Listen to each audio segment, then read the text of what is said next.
parados no Porto de Santos porque não houve investimento ao longo do tempo numa modernização. Uma produção dessa não vai ter energia daqui a pouco. Nós temos problema de escoamentos. Portanto, este lado do custo Brasil faz com que os nossos produtos cheguem no mercado externo a um preço muito mais caro. Fora uma ausência de uma política clara de substituição de importação. O que a China fez? Identificou quais eram os produtos de melhor qualidade e entendeu como é que isso é desenvolvido e criou uma indústria própria. O Brasil não faz isso. O Brasil exporta muito produtos in natura e acaba importando produtos mais bem elaborados. Está crescendo a importação assustadoramente. Porque não tem, você não tem tecnologia. Então não há nem problema você importar mais. O importante é que haja um volume de exportação. Por exemplo, o setor de agronegócios é um setor que exporta a tecnologia. Nisso nós somos muito bons. Só que a gente vende, por exemplo, o tecido in natura e depois compra ele elaborado.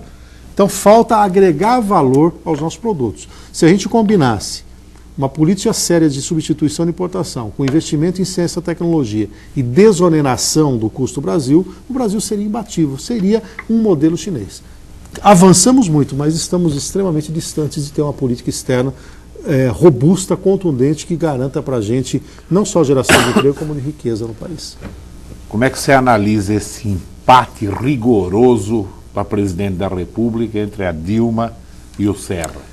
Aí é 1 a 1 mesmo. Como é que você vê isso? Bom, primeiro que é evidente que o grosso da campanha não começou, eu avalio que daqui a pouco no debate as coisas vão ficar um pouco mais claras. O que acontece é que o Lula tem uma preferência nacional, ele é imbatível do ponto de vista da sua liderança. Ele tem aí, chega no final do governo dele com mais de 70% de aprovação e ele conseguiu, de certa maneira, transferir esse cacife eleitoral à candidata dele, fazendo uma exposição forte, até usando a máquina administrativa.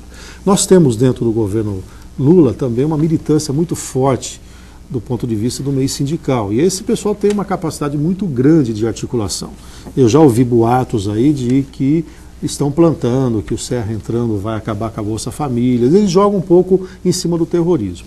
Mas, de qualquer maneira, do ponto de vista estatístico, você pode transferir parte do seu cacife eleitoral, mas vai chegar um momento em que o eleitor vai enxergar os dois candidatos que estão polarizando. De um lado, vai ter um Serra que vai tentar passar para a população que ele é o melhor candidato, porque ele já tem uma experiência administrativa, ele teve cargos eletivos, ele comanda o principal estado do país. E na outra ponta, ele vai tentar mostrar a fragilidade da Dilma no sentido da gestão, que até agora só foi ministra do governo Lula. Na outra ponta, você vai ter o Lula dizendo que ela vai representar exatamente a continuidade. Olha, se você gosta do que nós estamos fazendo, é a Dilma que representa essa continuidade.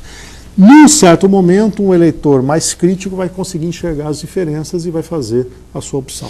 O grosso da população vai ter que ser convencida para isso. Segundo turno, não tenho dúvida que existirá, e o Serra corre sérios riscos, como nunca correu durante as prévias eleitorais, como ele corre agora. O PSDB pode perder o projeto político dele de voltar a comandar o país. Mas o segundo turno provavelmente é Dilma e Serra, né? Não, isso eu não tenho dúvida, porque a Marina não tem muito mais como crescer, ela tem um discurso interessante, mas ela não tem a liderança, a empatia, não tem recursos, não tem máquina. O PSDB comanda importantes estados como Minas e São Paulo, o PSDB tem um histórico dentro do próprio Congresso, tem o histórico de ter concorrido em outras eleições, então não tem jeito. De um lado você vai ter a máquina da União e tem a máquina de São Paulo. Todos nós sabemos que o Serra represou recursos nesse período todo para alicerçar o seu governo, né? Vendeu a nossa caixa, tem dinheiro em caixa. Claro que ele não vai usar isso para a campanha dele, mas ele joga as fichas muito semelhantes que a União vai ter. E a Marina não tem esse cacife todo para poder entrar nesse jogo de igual para igual. Mas ela é um bom parâmetro, ela que vai dar a possibilidade do segundo turno e até da polarização dos dois candidatos. Vai ter segundo turno, eu não tenho dúvida também. Para governo do Estado, ontem a pesquisa já trouxe o Alckmin com mais de 50%. Você acha que para governo do Estado vai ser duro ter segundo turno? É difícil, porque o Alckmin tem uma lembrança muito boa, né? Para a região seria muito importante que o Alckmin entrasse, e o Aloysio Mercadante não era o candidato preferido do Lula, né? Eles apostavam mais no Ciro Gomes aqui, né? Para São Paulo, e houve então não há uma militância tão forte, mas é importante ao PT ter um candidato que marque presença. O Mercadante é muito bom articulador, bom de debate, muito bem preparado, um economista reconhecido pela categoria, mas o Alckmin, que viveu na máquina durante 8 anos, que acompanhou agora como secretário, ele vai ter um embasamento nos debates, uma maneira de transitar que vai demonstrar uma segurança tão grande que vai ser difícil o Aloysio e outro candidato tirar os votos dele. Tudo aponta, na minha avaliação, para resolver a questão no primeiro turno. Há quem diz que o Lula está procurando se livrar do Mercadante, por isso que botou o Mercadante governador de estado. Se livrar em tese, né? Porque Senado, né? Mas então, como ele não vai ser candidato ao Senado e acaba o mandato dele, e se a Dilma for eleita, ele vai ter que arrumar um emprego lá. Vai ter como ministro. Vai ser como ministro. Também acho isso. O Pedro Valentim, ele pede uma avaliação sua, ele acha que alguns vereadores são muito ruins. Ele quer que ele acha que a Câmara passada é melhor que essa. E ele faz uma observação para mim, que quem decidiu a ficha limpa foi o Tribunal Superior Eleitoral e não o Supremo Tribunal Federal. Que aí não cria, talvez, o que eles chamam de súmula vinculante, né? Porque se fosse no Supremo, aí já isso daria. Encerrado, O Supremo acabou, viu, Pedro, opinando. Ele não deu a sentença, mas ele opinou favoravelmente. Quer dizer, a tendência é que qualquer coisa que chegue lá seja aprovada nessa maneira. Só tem um ministro que é o contrário. Que é o contrário. Agora compara a Câmara. O Melo, né, que é o contrário. Bom, a Câmara Municipal, eu tinha uma expectativa muito positiva. Eu tinha percebido uma oxigenação, vi nomes importantes na Câmara, mas ela não tem uma personalidade, ela não tem uma característica, ela não tem dado para nós respostas contundentes. Então, por comparação, apesar de todos os problemas que a Câmara anterior fez, eu avalio que a Câmara anterior era mais robusta, ela tinha mais articulação, o embate era mais positivo. Hoje você não tem nenhuma oposição contundente, nenhuma situação que se coloque. Eu estou, talvez a palavra aí que represente um pouco, decepcionado com alguns que foram eleitos.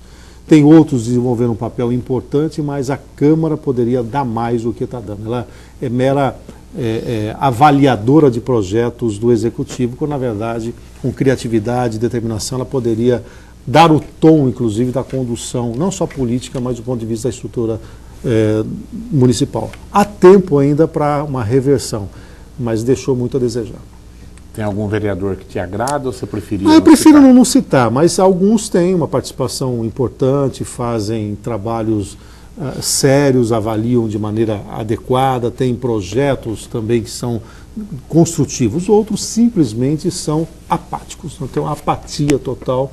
Eles e a administração municipal, Café, como é que você está? Prós e contras. Um ano e meio. Eu avalio que o Rodrigo perde muito na articulação política, ele acaba entrando em certas divididas que não deveria, ele é inseguro em tomar as decisões. Você vê, para trocar secretário, ele deixa a imprensa fritar o sujeito, como se fossem esses secretários, né, culpados de tudo. Ele fez isso com a Major, fez isso agora com o Pedro Romualdo. Então, eu acho que ele demora um pouco. Parece que ele passa a impressão, deixa eu sentir como é que a opinião pública vai reagir. Depois eu tenho a reação. Então, ele erra muito nesse aspecto. Mas tem um secretariado que tem acertado em algumas questões. Primeiro, precisava fazer uma reforma administrativa. Não sei se é a melhor reforma administrativa que ele está fazendo, mas ela é algo que está em curso. Então, está mexendo nisso. Eu vejo no setor de obras, ele ataca alguns gargalos da cidade, tabus. Não é possível duplicar a José da Silva Marta, não é precisa de está lá duplicado.